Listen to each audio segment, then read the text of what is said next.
Sir Chinky, 25 years pa lang ako, kailangan ko ba talaga ng life insurance? Nako, gusto mong malaman yung sagot na yan? Tapusin mo tong episode na ito. Hi there, this is Chinky Tan, your pambansang wealth coach. Nako, usapang insurance muna tayo. May nagsasabi, bata pa naman ako, hindi ko naman kailangan yan. Nako, ito lang, bibigyan kita ng idea. Ang insurance po ay hindi lang po ito gastos. Ito po ay isang protection.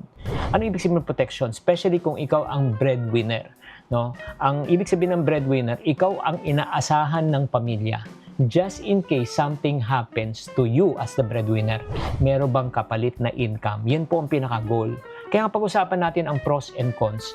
Ang pros kasi, pag ikaw ay kumuha ng insurance habang ikaw ay bata pa, mas mababa ang premium. Diba? Malaking advantage yan. Kasi mas bata, mas konti ang health risk, di ba? At syempre, mas mababa ang babayaran mo. Kaysa maghintay ka na pag ikaw ay may edad na, matataas na yung tinatawag na premium. Pangalawa, mas maaga na mayroon kang tinatawag na financial protection. Just in case na may mangyaring hindi inaasahan, may makukuha ang iyong mga dependent, lalo na kung ikaw ang padre de pamilya. Ano naman yung cons? Baka sabihin mo naman, di ko naman priority. Paano na kung nagkaroon ka ng emergency?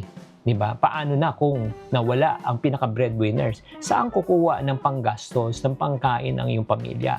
At sa pang-cons, diba?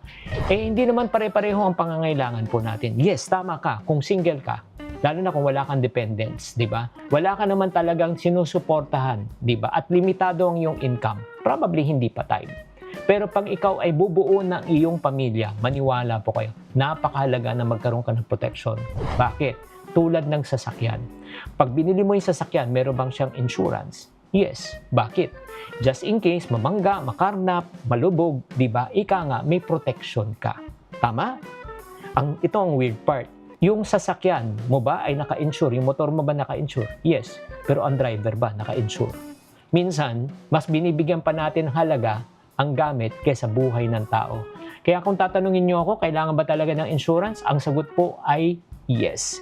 The moment you start earning money, you should learn how to protect yourself.